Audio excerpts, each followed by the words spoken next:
Il existe une fatigue qui ne vient pas du corps, mais de l'âme. C'est la fatigue de tout donner et de se sentir vide, d'essayer d'être une lumière pour les autres et de finir par sentir sa propre flamme s'affaiblir. Peut-être ne l'avez-vous jamais dit à voix haute, mais une part de vous a toujours su la vérité. Toute aide n'est pas édifiante. Toute charité n'est pas libératrice.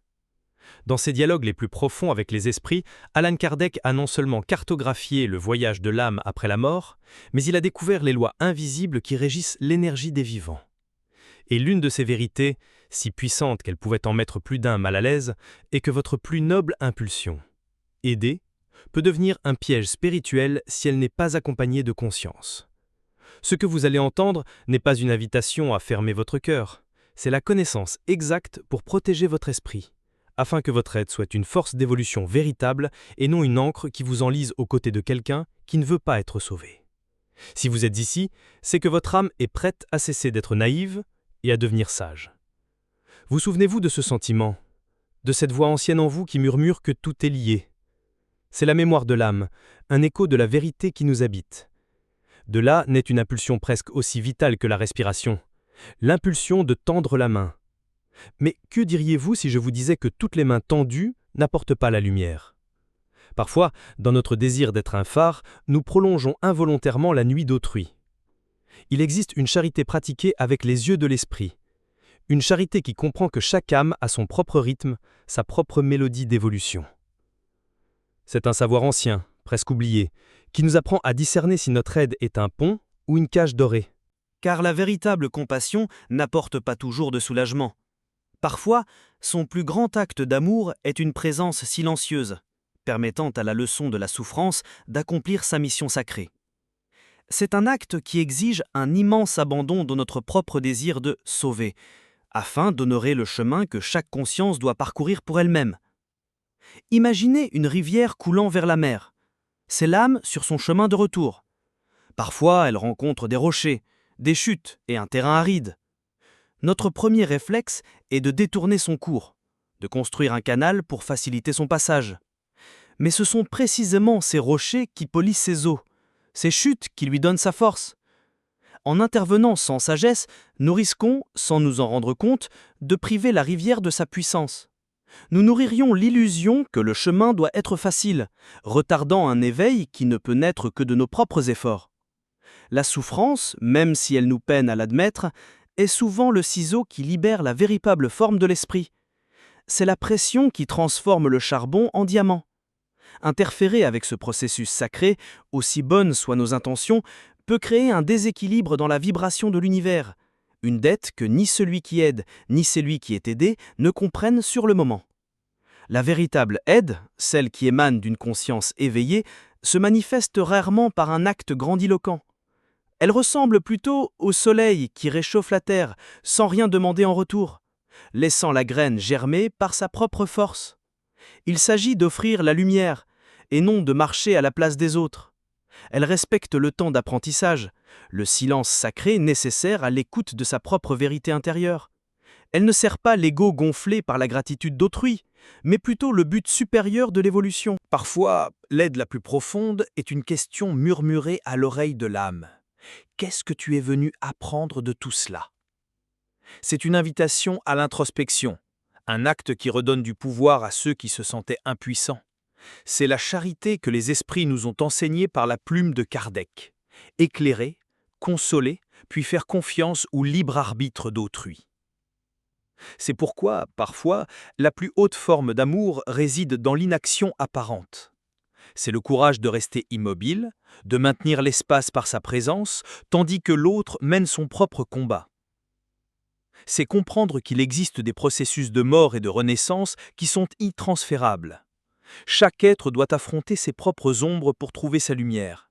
Imposer une solution, c'est comme tenter d'ouvrir un cocon avant l'heure. Le papillon ne volera jamais.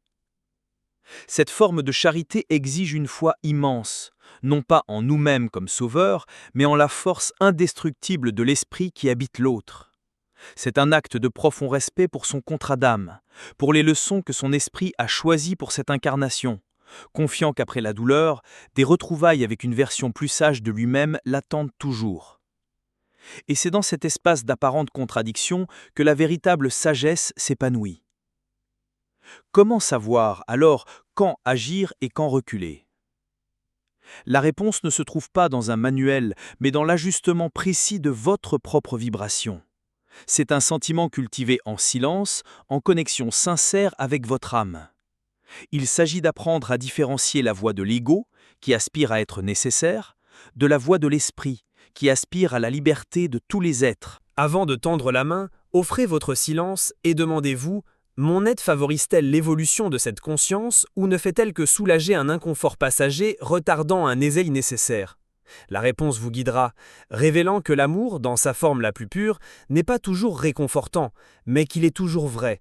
Et c'est cette vérité qui nous prépare à reconnaître ceux dont l'appel à l'aide est, en réalité, l'écho d'autre chose. Et puis, le chemin vous présente un autre type d'âme, une âme dont la plainte résonne bruyamment, dont la main se tend avec une urgence qui touche les fibres les plus profondes de votre être. Vous vous approchez, le cœur ouvert, et offrez non seulement du pain, mais aussi la parole, la lumière d'une nouvelle perspective. Mais là, quelque chose de subtil et de déconcertant se produit. La main qui demandait rejette, l'oreille qui semblait implorer se ferme. C'est un esprit qui cherche un abri matériel, un refuge temporaire dans votre énergie, mais qui repousse farouchement toute guidance qui l'invite à regarder en lui-même. Sa conscience a choisi, à ce moment de son évolution, que la souffrance soit son seul enseignant. Forcer l'entrée dans cet espace sacré d'apprentissage est non seulement futile, mais peut générer une résonance karmique, un écho qui vous lie à une leçon qui ne vous appartient pas. La vérité, parfois, est acérée. Certaines douleurs sont des instruments de précision entre les mains de l'univers. Il existe une différence profonde, une vibration distincte, entre les pleurs qui purifient l'âme et ceux qui l'utilisent comme bouclier. Il existe une forme de souffrance qui devient un outil de contrôle, une monnaie d'échange pour obtenir la présence et l'énergie d'autrui. C'est une manipulation déguisée en fragilité, une mise en scène si convaincante qu'elle peut tromper même le cœur le plus compatissant. Cette âme ne cherche pas à retrouver sa propre force, mais plutôt à se faire complice de son récit victimaire. Sa douleur n'est pas une porte vers l'éveil, mais un labyrinthe dans lequel elle cherche à piéger les autres. Confondre cette lamentation avec un repentir sincère, c'est tomber dans le piège d'une illusion très ancienne.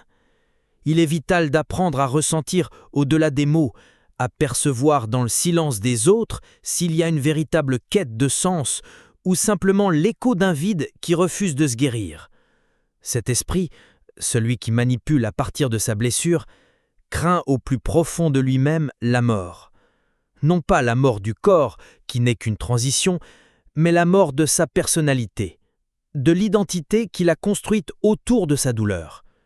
L'aider comme il le demande, alimenter son drame, valider son impuissance, c'est empêcher cette mort nécessaire. Il tend un masque qui l'empêche de voir son vrai visage. L'aide qui pourrait vraiment lui être utile serait peut-être la plus difficile à lui offrir, un miroir, un reflet honnête de sa propre puissance, un refus aimant de jouer son jeu. Mais cela sera presque toujours perçu comme une trahison, car lorsqu'une âme n'est pas prête à évoluer, elle percevra toute tentative d'autonomisation comme une attaque, un affront à la seule vérité qu'elle connaisse, sa souffrance. Et ici, les enseignements que Kardec et les esprits nous ont légués résonnent avec une clarté cristalline. La responsabilité est la base de toute évolution spirituelle. Nul ne peut suivre le chemin d'autrui.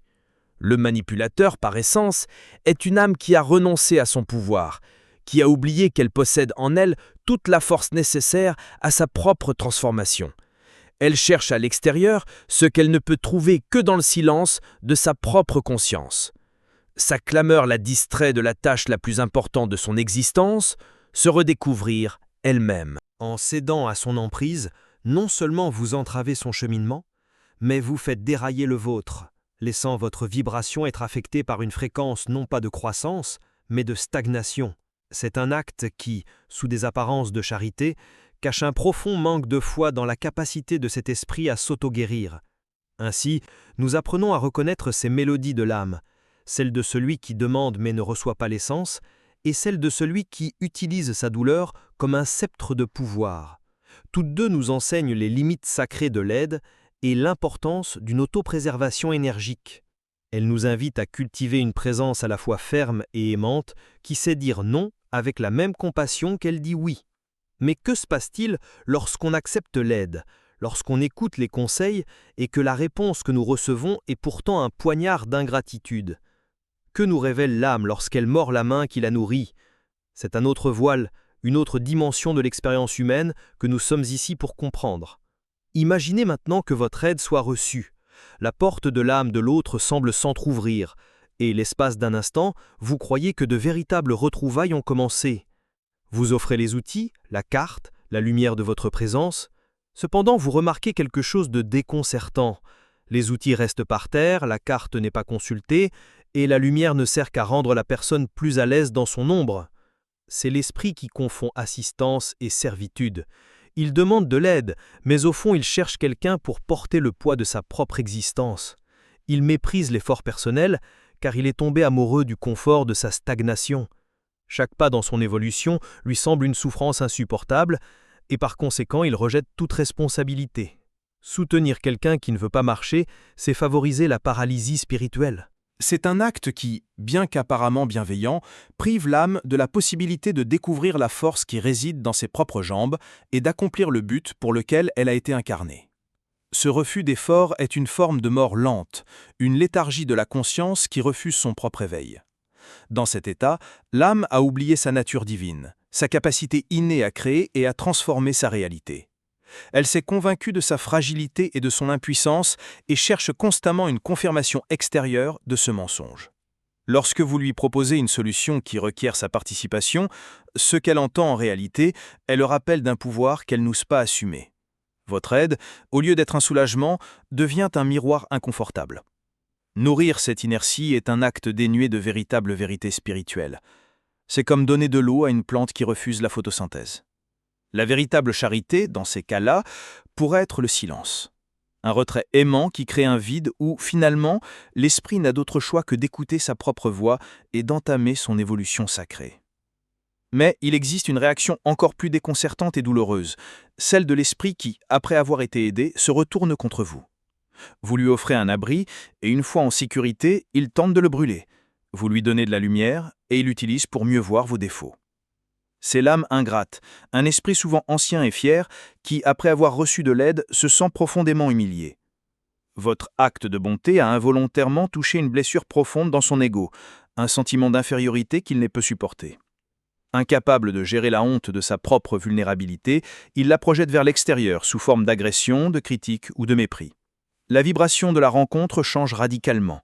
Ce qui était au départ un acte d'amour se transforme en source de douleur et de conflit. C'est l'une des épreuves les plus difficiles pour l'âme aidante. Comprendre que la bonté peut être perçue comme une attaque. S'obstiner à aider quelqu'un qui réagit avec hostilité, c'est construire une relation de dépendance émotionnelle toxique. C'est s'enfermer dans un cycle d'agression et de pardon qui sape l'énergie et fait dérailler sa propre voie. Les enseignements des esprits, comme nous l'a rappelé Kardec, parlent d'âmes qui portent le poids de leur orgueil et de leur envie pendant plusieurs vies. Pour elles, la gratitude est une émotion étrange, car leur conscience n'a pas encore pris conscience que nous sommes tous un. Dans leur vision limitée, recevoir revient à perdre le pouvoir. Elles ne perçoivent pas le geste d'aide comme un acte de fraternité, mais comme la preuve de leur échec. Tenter de leur imposer un sentiment de gratitude est un combat perdu d'avance. Parfois, la seule façon de témoigner un véritable amour à ces esprits est de prendre ses distances, en laissant la vie, elle-même, avec son langage souvent dur, leur enseigner la valeur de l'effort et de la connexion. Ainsi, ces expériences nous polissent, nous forçant à affiner notre intention. Elles nous amènent à nous demander « Pourquoi aidons-nous » Est-ce par amour inconditionnel qui recherche l'évolution de l'autre, ou pour satisfaire notre propre besoin de nous sentir utiles ? Cette question est une clé qui ouvre une autre porte. Elle nous conduit à observer ceux qui ne nous attaquent pas et ne rejettent pas ouvertement les conseils, mais nous recherchent autrement, avec un objectif caché de commodité, ceux dont le lien avec nous n'est pas un lasso, mais un hameçon, attendant le bon moment pour obtenir ce dont ils ont besoin avant de disparaître à nouveau dans le silence. Il existe une âme qui s'approche de vous, non pas comme un fleuve cherchant la mer, mais comme un fantôme qui ne se matérialise que lorsque la nécessité l'appelle. Sa présence dans votre vie est intermittente, marquée par de longs silences, seulement interrompus par un appel urgent. Elle ne recherche aucune connexion réelle, aucun échange d'esprit à esprit. Elle vous voit plutôt comme un refuge, un outil, à utiliser pour un but précis. La relation qu'elle propose est déséquilibrée. Un monologue déguisé en dialogue, où votre histoire est toujours au centre. Sa vibration est celle de la commodité. Et une fois la tempête passée et son besoin satisfait, le fantôme disparaît, laissant derrière lui un écho de vide, le sentiment que son énergie a été récoltée mais non partagée. Il ne s'agit pas de retrouvailles entre âmes, c'est une transaction. Participer continuellement à cette dynamique revient à laisser sa force vitale s'épuiser. En réalité, une connexion fondée sur l'exploitation, aussi subtile soit-elle, entrave l'évolution des deux esprits. Ceux qui aident s'épuisent et ceux qui ne demandent de l'aide qu'en cas de besoin n'apprennent jamais à cultiver leurs propres ressources. Leur conscience reste insensible au principe de réciprocité, fondamental à la croissance spirituelle. Reconnaître ce schéma n'est pas un acte de jugement, mais de lucidité. C'est prendre conscience que notre présence est sacrée et que notre temps est une manifestation de notre vie. Offrir ces liens à ceux qui ne valorisent pas la connexion elle-même, mais seulement son bienfait, est un manque de respect envers notre propre chemin et notre propre objectif. Il faut du courage pour reconnaître que certains liens ne sont en réalité que des chaînes. Et il existe une variante encore plus délicate et dangereuse de ce schéma, l'âme qui recherche votre soutien, non par ignorance, mais pour demeurer consciemment dans l'erreur. Cet esprit a déjà entrevu sa propre vérité, a senti l'appel de son éveil, mais a choisi, par peur ou par complaisance, de lui tourner le dos. Ce qu'il recherche en vous n'est pas un guide, mais un complice. Il ne veut pas que quelqu'un l'éclaire, mais quelqu'un qui s'assoit à ses côtés dans l'obscurité et l'aide à faire comme si de rien n'était. Il recherche votre approbation pour légitimer ses illusions, pour faire taire la voix de sa conscience qui lui murmure qu'il trahit la raison d'être de son âme. Sa quête d'aide est en réalité une quête de permission de ne pas évoluer. Offrir cette permission, devenir complice émotionnel, est une déviation spirituelle aussi grave que l'erreur elle-même. C'est comme prendre la main de quelqu'un qui marche vers un précipice et lui assurer que le chemin est sûr. C'est un acte de fausse compassion qui interfère directement avec le processus sacré de cause à effet. Les leçons que la souffrance, conséquence de leurs erreurs, devrait leur enseigner sont reportées, et la mort nécessaire de leur schéma destructeur est empêchée. Comme Kardec nous l'a enseigné à travers la logique des esprits, chaque âme est responsable de ses actes. Aider quelqu'un à rester dans l'erreur, c'est assumer une part de cette responsabilité, créant un lien karmique qui vous lie à une rançon qui n'est pas la vôtre. Le véritable amour, ici, se manifeste par un refus ferme mais serein de participer à l'auto-illusion de l'autre. Ainsi, lorsque nous observons ces âmes, celles qui viennent par commodité et celles qui cherchent une excuse à leurs défauts, nous sommes obligés de nous interroger. Que révèlent ces interactions sur nous-mêmes, sur notre besoin de plaire, d'être perçus comme bons? La fatigue ressentie après ces rencontres, la lourdeur de notre esprit, pourraient-elles être des signes de notre propre âme, indiquant que l'énergie échangée n'était pas lumineuse, mais d'une toute autre nature? Cette réflexion nous amène au seuil de la dernière leçon. L'importance de s'écouter soi-même, de protéger sa propre flamme, afin de véritablement éclairer le chemin de ceux qui sont disposés à voir. Soyez attentifs au langage silencieux de votre corps et de votre esprit. La fatigue excessive que vous ressentez après avoir aidé quelqu'un, ce sentiment d'épuisement, n'est pas le signe que vous avez trop donné, mais que l'échange était déséquilibré. La véritable charité, celle qui jaillit d'une âme en harmonie avec son but, est comme l'eau d'une source. Elle se renouvelle en coulant. Elle ne tarit pas. Lorsqu'une interaction vous épuise, votre propre vibration vous envoie un message, une vérité que votre conscience doit intégrer.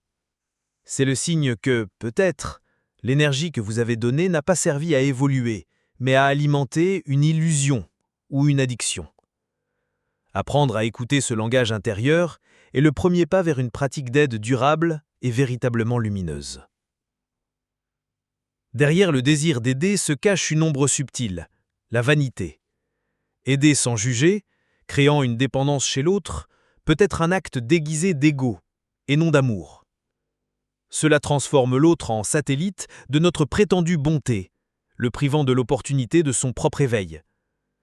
L'amour véritable aspire à la liberté et à la force de l'autre. La vanité aspire à être nécessaire. C'est une question profonde que nous devons nous poser en silence. Mon aide construit-elle des ponts pour que l'autre puisse cheminer seul, ou me construit-elle un piédestal? La réponse à cette question définit la frontière entre l'aide qui libère et celle qui emprisonne, et nous enseigne que le véritable service à l'évolution d'autrui commence par la mort de notre propre désir d'être des sauveurs. Sur ce chemin de connaissance de soi, nous découvrons l'une des formes d'amour les plus sacrées et paradoxales, le renoncement conscient. La décision de ne pas aider dans certaines situations n'est pas un acte de froideur, mais un profond respect pour le cheminement de l'autre esprit. C'est la foi inébranlable que cette âme possède en elle, la force de surmonter ses propres épreuves. C'est la compréhension que certaines souffrances sont des enseignements indispensables et que notre interférence, aussi bien intentionnée soit-elle, peut interrompre une leçon cruciale. Ce non conscient est une forme de présence sacrée. Il dit à l'univers et à cette âme « J'ai confiance en ton chemin. J'honore ton processus. Je sais qu'après cette obscurité, tu retrouveras la lumière. » Car, en fin de compte, la plus grande aide que nous puissions offrir à quelqu'un est de lui permettre de cheminer seul, même si le chemin est douloureux. Nous pouvons être un phare lointain, une présence qui offre la lumière sans envahir ses ténèbres, mais nous ne pouvons pas franchir le seuil à sa place. Chaque pas, chaque chute, chaque ascension renforce les muscles de votre âme, la préparant à de plus hauts sommets sur votre chemin d'évolution. Lui retirer ses expériences, c'est l'affaiblir. Kardec et les guides spirituels ont toujours insisté sur la responsabilité individuelle comme moteur du progrès. La plus haute charité est donc celle qui inspire cette responsabilité, celle qui croit en la force latente d'autrui plutôt que de le traiter comme un invalide spirituel. Et ainsi, la boucle est bouclée. Le voyage à travers ces 9 types de personnes ne concernait pas vraiment eux, il vous concernait. C'était une invitation à accorder votre instrument, à purifier votre intention, à apprendre à protéger votre propre lumière, afin qu'elle brille avec plus de clarté et de finalité. Il ne s'agit pas de fermer votre cœur, mais de l'ouvrir avec sagesse. Il s'agit de transformer la compassion impulsive en une force consciente qui sait quand agir, quand parler et quand, dans un silence sacré, faire simplement confiance au pouvoir infini de chaque âme à retrouver son propre chemin vers la vérité. Et maintenant, dans le silence qui reste après ces mots, une dernière question. Quelle relation dans votre vie a été illuminée par une nouvelle vérité pendant que vous écoutiez ? Si cela vous a touché, laissez un commentaire. Parfois, ce que nous partageons éveille aussi les autres. Et abonnez-vous si vous sentez que votre âme a trouvé ici un mot qu'elle connaissait déjà. Préparez-vous, car lors de notre prochaine rencontre, je vous révélerai comment renforcer votre propre vibration afin que votre lumière devienne un phare que personne ne puisse éteindre.